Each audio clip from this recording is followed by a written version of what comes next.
Welcome back, Pokemon fans. Angel of the Night 091 here, coming at you from the Neon Coliseum. That's right, guys. We're playing Pokemon Battle Revolution there today, up against Zaza Bunger from over at Snowpoint Temple's Discord server. Now, we do have a Generation 4 channel there, so if you guys are interested in battling Generation 4, be sure to check that out. We do have a full-blown tutorial on the channel. So, we are going to lead off here with our Empoleon. He's going to lead off with his Metagross. Now, with Metagross onto the field, of course, I know that is a very bulky Pokemon in the lines of special defense, and I know he's going to be able to resist most of the attacks that Empoleon has. We both managed to go in Gen 4 fashion here and set up our Stealth Rocks at the very beginning of the battle. It's a very Gen 4 thing, if you guys actually think about it, because the Stealth Rocks didn't actually enter into the Pokemon world until Generation 4, so if you go back in time, everybody does this. Everybody sets up Stealth Rocks at the very beginning of the battle. You know, their entry hazards, their spikes, toxic spikes, that whole 9 yards. He's going to withdraw the Metagross here, of course. Not really sure why he would have swapped out. Maybe he doesn't feel like he's able to take out the Empoleon, but he ends up going into Gyarados. Now, Gyarados, of course, got some damage from the Stealth Rocks. He also managed to get some damage from the Ice Beam. Luckily for him, he does have the leftovers here, but I don't really think it's going to be able to survive, yet again, another hit. However, we are going to go in this time for our Hidden Power.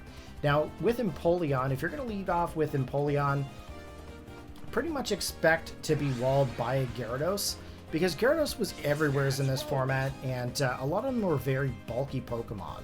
So most of them tend to go in for, like, you know, the Dragon Dance, try to boost up their attack stat, boost up their speed. But if you have Hidden Power Grass, you're just going to knock out that Gyarados right then and there. So this is a huge play, being able to get that Hidden Power off. Now, you're going to see Hidden Power come into play quite a few times throughout this battle. This is solely based on your individual values or your IVs. So depending on what your IVs are of your Pokemon will determine, you know, what typing you want them to be. Unlike in Pokemon Scarlet and Violet, where you could actually, you know, choose which typing with the shards. But definitely not the case in Generation 4. He ends up bringing in Gengar. Now, I'm going to be honest with you, Gengar is a very threatening Pokemon in any generation. Based on the speed and the special attack stat, it can be quite the Pokemon to take out. Now, we actually managed to luckily survive Thunderbolt here, which I'm actually kind of impressed on, because I didn't really actually invest in any kind of special defense on this Empoleon. Now, we do retaliate with the Surf, and Surf, I'm not sure if Surf would have taken out the Gengar if it was at max HP, so I think the Stealth Rocks definitely played a part here. That's for sure. If you guys think otherwise, let me know in the comment section below. Would Surf normally take out this Gengar? So he's going to then come in with Flygon. Now, Flygon is one of those cool Dragon-type Pokemon that didn't really get the ability to Dragon Dance until later generations, but it's a very huge threat Pokemon. It does have the capability of having, like, Choice Scarfs and things like that, too. So if it does go for an attack, it might lock itself in. Now, Flygon, of course, is a ground-type Pokemon. It does have Earthquake. One of the big attacks to basically have against this Empoleon, and even with the Shuca Berry, of course, Shuca Berry really didn't do anything here. But if I was at, like, full HP or whatnot, I probably would have survived that Quake.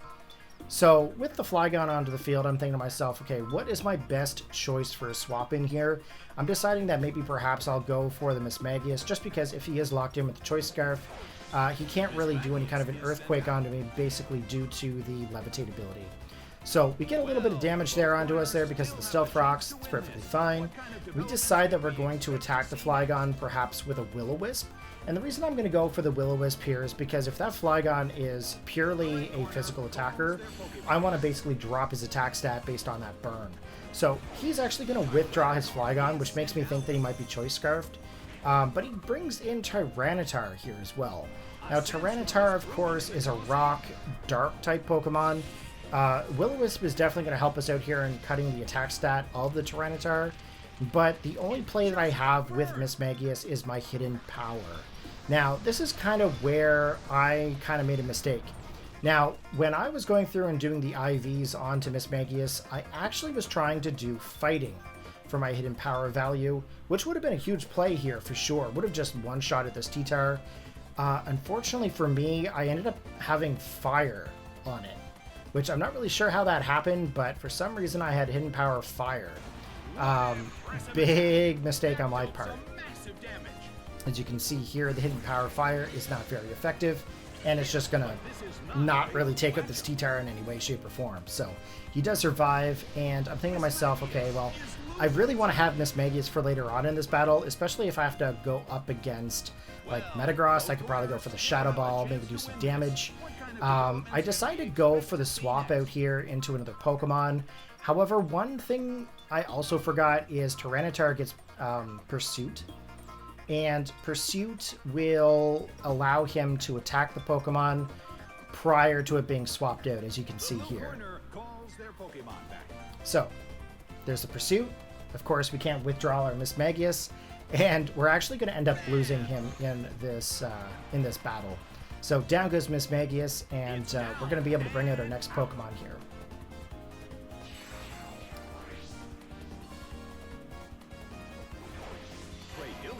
Okay, so we got Cradilly coming into play here. Now, Cradilly is a rock grass type Pokemon. So we actually do have a bit of an advantage onto the Tyranitar. Just because with our defensive values, our special defensive values, plus as well with the Giga Drain, we should be able to survive this next attack from him with basically no major damages whatsoever. So we lock ourselves into going for the Giga Drain here. There are a couple of Pokemon on the opposing side that I didn't really quite take into consideration when I went for the Giga Drain. Skarmory for one. Being a steel and flying type Pokemon, he does end up walling us here. Not really a whole lot of options for Cradilly, I'm afraid. Giga Drain does absolutely nothing. Rock Slide is going to do nothing. I can't even Toxic that Skarmory. So pretty much my only option here at this point is to maybe look into swapping out on my next turn. Now, I'm going to be honest with you guys. I actually have had a very difficult time trying to commentate a Battle Revolution battle, just because of how the difference in speed of the battle goes. It's not as fast as, you know, Scarlet and Violet. So I'm trying my best here, guys. I apologize. I'm a little rusty in commentating my Battle Revolution. Back in the day when Battle Revolution was out, I actually didn't do any commentary whatsoever, and it wasn't even on this channel. So I know, right? So we bring in Arcanine here. Arcanine ends up getting some spikes scattered around him. Sandstorm is still raging, taking away some health. And then, of course, the Skarmory is actually regaining his health there as well. Now, I do have Thunderfang. I have Flare Blitz.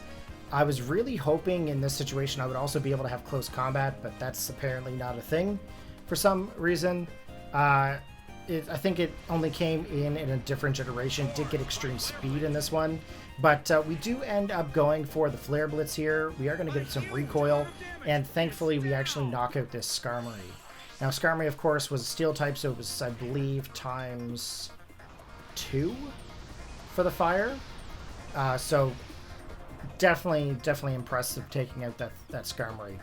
Skarmory does have some crazy defensive values, so I mean, unless he didn't have all his values invested in defense, I'm not sure if that thing would have survived. And I also don't think it gets... I'm not sure if it gets sturdy in this generation or not. I feel like it does, so I'm not sure why you wouldn't run Skarmory with sturdy, but that's my own thought process here. Tyranitar, of course, coming back onto the field. As you can see, he's kind of got a couple of Pokemon out. He's got 3 Pokemon out, and, you know, some of these Pokemon that he could bring in definitely wouldn't survive a hit from the Arcanine, but he actually manages somehow to outspeed my Arcanine, gets the crunch, and just ends up knocking out the Arcanine, so he's back into the game. We've got Scizor, we've got Machamp, and we still have Cradilly here.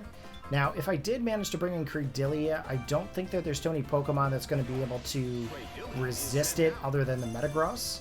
And I mean, even if he does bring in Metagross, like, I mean, I should be able to do a, you know, Rock Slide to maybe kind of flinch him a little bit.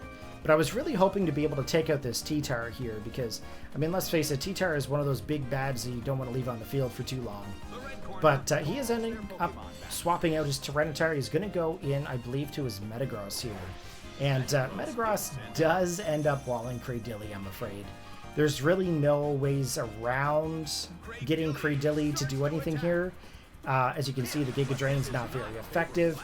It does a little bit of a chunk of damage, but not really enough to really do anything for us. Sandstorm's still raging on, so of course I believe his special defense does get like a bit of a boost from the Sandstorm. Pretty much the only play I can do here is the Rock Slide, so I can't really do much more than that. Now, Metagross, of course, is going to be able to do its big bad in this generation. In comes the Meteor Mash, and that is super effective, guys. Like, Cradilly is barely holding on at this point. It's thinking, you know what, I'm going to get another Rock Slide off, maybe hope to flinch. But, you know, it doesn't really play into that because, obviously, the Metagross is faster. So, no flinching is capable of being done in this case. So, get a little bit of leftovers there, and we're just going to go and select our move. Now, I could try to go for the Recover here, see if we could actually regain some health in case, like, Metagross decides to do something else.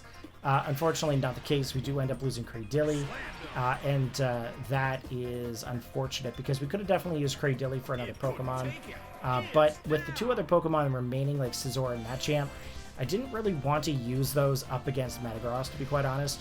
One thing I also didn't take into consideration with the Scizor is that I actually believe I have Bug Bite. Bug Bite would have actually done a lot more damage than probably the Rock Slide. So we're kind of going over our Machamp here, as you guys can see, pretty standard Machamp for Generation 4. We got the No Guard, the Dynamic Punch. If we take a look here, our Scizor does have Bug Bite. So it pretty much makes a good idea to bring in the Scizor at this time. However, when I actually do go up against the Metagross here, I actually kind of go for the Superpower. Now, my thought process behind the Superpower is, while it's a fighting move, he's a Steel-type Pokemon. I mean, it should be able to do the max amount of damage possible. However, Metagross is also a Psychic type, so I did not take that into consideration before I selected my move. As soon as I locked in, I'm like, ooh, I really should have gone for the Bug Bite here. Bug Bite should have been the key to taking out this Metagross, especially if I was going to be able to survive a hit.